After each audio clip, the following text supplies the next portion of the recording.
ঠিক মা বাবা এমন। আপনার মা আছে তো আপনার কাছে পৃথিবীটা একটা জান্নাত। আপনি যে কোনো কাজে, যে কোনো উৎসাহিত কাজে বা স্বাবলম্বী হন বা একটা ভালো কাজ করছে, ওখানে যদি উৎসাহিত হন তখন আপনার প্রথম মনে পড়বে আপনার মায়ের কথা, বাবার কথা। বাবাকে আজকে সারপ্রাইজটা দিব, আমি এত ভালো একটা পাইছি। আর যখন এই নামগুলা না থাকে না, হারিয়ে যায়, তখন আপনি যত বড় ডিগ্রি অর্জন করেন, যত ভালো কিছু করেন, আপনার মনের মাঝে তখন ওই শান্তিটা আসবে না, ওই অনুভূতিটা আসবে না। কেননা ওই অনুভূতিটা দেখানোর মতো মানুষ যখন আপনার পাশে থাকবে না, তখন আর ওগুলা মজা লাগবে না, দুঃখ লাগবে। আজ আমার এত বড় অবস্থা, এত পজিশন হলো, অথচ আমার মায় দেখতে পায়নি, বাবাই দেখতে পায়নি, তখন না মানুষের দুঃখ আরও বেড়ে যায়। কিন্তু আমাদের সমাজে বেশিরভাগ ক্ষেত্রে হয় কি, এসব নামের মূল্য আমরা দিই না। অনেকে মা থাকতে মায়ের মূল্য দেয় না, অনেকে বাবা থাকতে বাবার মূল্য দেয় না। হারিয়ে গেলে কিন্তু হারে হারে টের পায়। ঠিক জীবনটা আমি মনে করি যার বাবা আছে তাকে আমি বলবো অবশ্যই বাবার প্রতি সুদৃষ্টিত, মা থাকলে মায়ের সেবা যত্ন নাও। কেননা এই নামগুলো যারা হারিয়েছে জীবনে, তারা জানে এই নামগুলো কত বেদনা, কত হারানোর কতটা কষ্ট।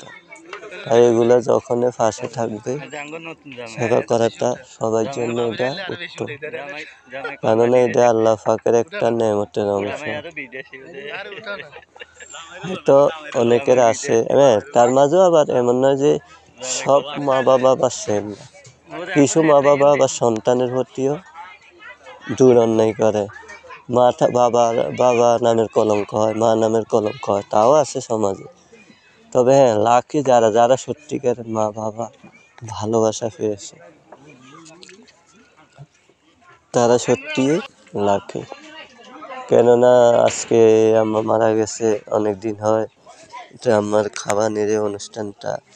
যদিও আমাদের সমাজে হুজুরা অনেকটাই বলে, কেউ বলে এগুলা ভালো না, কেউ বলে ভালো। যাই হোক, আমাদের পূর্বপুরুষদের মিলে করে যাচ্ছে, আমরা করে যাচ্ছি, করতেছি। নতুন নতুন কতই হটুয়া বাড়িবে, সব হটুয়া তার দেখা সম্ভব না। কিন্তু সবচেয়ে দুঃখের বিষয় হলো মাকে হারিয়েছে, অনেক দুঃখ লাগতেছে। তাই হয়তো আজকে প্রায় 700-800 লোকের আয়োজন করা হয়েছে হয়তো। কেননা আল্লাহ পাকে বলছে যেখানে 40 জন মানুষ থাকে ওখানে একজন নেককার মানুষ থাকে। কার দোয়া কবুল হয়ে যায় কেউ জানে না, হয়তো তার দোয়ার উসিলা হয়তো মাকে একটু আল্লাহ বেহেশত নসিব করবে, একটু শান্তি দিবে। এই আশায় হয়তো সন্তানেরা 1000 টাকা খরচ করে আল্লাহর রাস্তায়, যাতে তার মা অন্তত ওপারে একটু ভালো থাকে, এই আশা সবাই মনে থাকে। মা বাবা যাদের মা বাবা মরে গেছে, তাদের মা বাবাকে যেন আল্লাহ মাফ করে দেয়, এরকম আশা নিয়ে বেশিরভাগ মানুষ হয়তো দোয়া দুরুদ ফাতিহা এগুলা দিয়ে থাকে।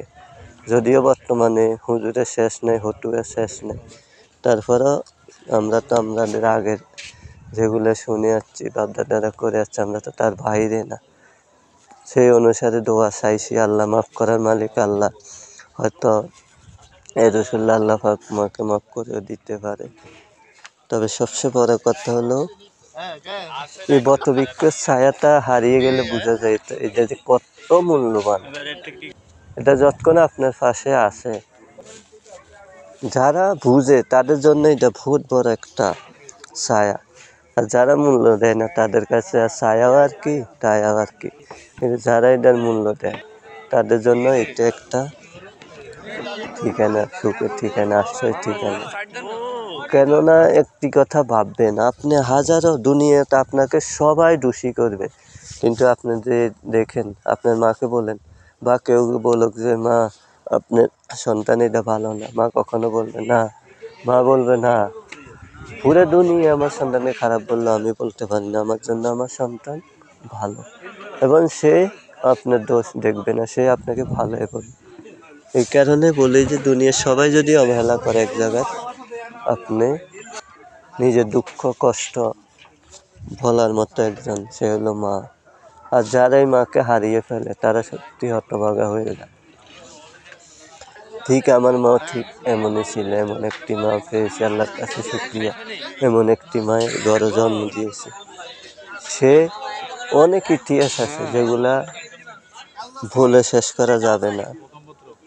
শুধু এটুকু বলবো, কি যে অমূল্য রতন হারিয়েছি। তারপরেও সবাই মরণশীল, আল্লাহকে এটাই বলবো, সব আমরাও মরতে হবে, কেউ বাঁচে থাকতে পারবে না। আসা যাওয়ার দুনিয়ায় এটা চলবে। তবুও দোয়া করি আল্লাহ যেন ওনার বিয়ষ্ট নসিব করে, বাবা বিয়ষ্ট নসিব করে। কিন্তু হ্যাঁ, যেটা বলতে চাইছিলেন, কি যে অমূল্য ধন, এটা যখন ছিল তখন জানতাম। এমনও হাজার হাজার ঘটনা আছে, নিজে না খেয়ে সন্তানের মুখে দিয়েছেন। হয়তো বাংলাদেশে এখন একটু উন্নত হয়েছে, কিন্তু আজকের থেকে প্রায় 20 বছর 15 বছর পিছিয়ে দেখেন, তখন অনেক ভালো ভালো মানুষের করুণ অবস্থা ছিল। তখন দেখতাম পাতিলে ভাত না থাকলেও মা খেয়েছে কিনা ওইটা দেখেন, কিন্তু সন্তানের মুখে হাত তুলে দিয়েছে, খাবার তুলে দিয়েছে। নিজে না খেয়ে সন্তানকে বুঝেছে, হ্যাঁ বাবা আমি খেয়েছি। তো সেই মাকে হারিয়েলে কে না দুঃখ পাবে বলেন? সেই মাকে হারিয়ে সত্যি কাতর। কিন্তু তারপরেও আল্লাহ পাকের কাছে সেই মায়ের আবারও দোয়া কামনা করে আল্লাহ যেন মাকে সুস্থতা দেয়। সুস্থতা এখন আর বলে লাভ নেই, যেটা মারা গেছে, আল্লাহ যেন বিয়ষ্ট নসিব করে, আল্লাহ যেন তার গুনাহ মাফ করে দেয়। আর যারা এটা ভিডিওটা এই কারণে বানানো, যাদের মা বাবা জীবিত আছে, যাদের কাছে যদি ভিডিওটা যায় বা শোনার দেখার সময়, তাদেরকে বলবো অবশ্য দাঁত থাকতে যেমন মানুষের দাঁতের মর্ম বুঝে না, দাঁত হারালে বুঝে, ঠিক মা বাবাও তেমন। তাই যাদের মা বাবা আছে বলবো, মা বাবার দিকে খেয়াল দেন, সেবা যত্ন নেন, দোয়া নেন। যতক্ষণটায় জীবিত আছে আমি মনে করি অতক্ষণটায় আপনার দোয়া নিবার মতো একটা জায়গা আছে, ওখানে দোয়া নেন। সময়টা হারিয়ে গেলে আর দোয়া খুঁজে পাবেন না। হয়তো কাঁদবেন, কিন্তু কাঁদলেও তখন আর লাভ হবে না। তাই থাকতে সবাইকে বলবো মা বাবার যত্ন নেন, এবং তাদের অবহেলা হয় না এমন কোনো কাজ করবেন না। মা বাবাকে এমন কোনো অন্যায় করবেন না যেটা কারণে আপনার মা বাবা কষ্ট হয়। একটা কথা মনে রাখবেন, মা বাবা জীবিত মানে আপনার একটা জান্নাত আছে। ওই জান্নাতের দিকে তাকিয়ে হলেও এমন কাজ করবেন না যেটা জান্নাত দুঃখ পায়, কষ্ট পায়। আর অবশ্যই সবাই ভিডিওটি ধৈর্য সহকারে দেখবেন। ভালো লাগলে অবশ্যই আপনার মতামত তুলে ধরবেন। কথার তো আসলে শেষ নাই, কিন্তু বললে শেষ হবে না। জীবনের কাহিনীর এক বিন্দুও বলিনি, কেননা বললে বলা শেষ হবে না। শুধু দুই একটা কথা বোঝার জন্য বলছি, আপনাদের সাথে শেয়ার করছি। জীবনের এমন হাজারো ঘটনা আছে মা বাবাকে নিয়ে, যা বলতে গেলে নিজের চোখের পানি একসঙ্গে ধরে রাখা যাবে না।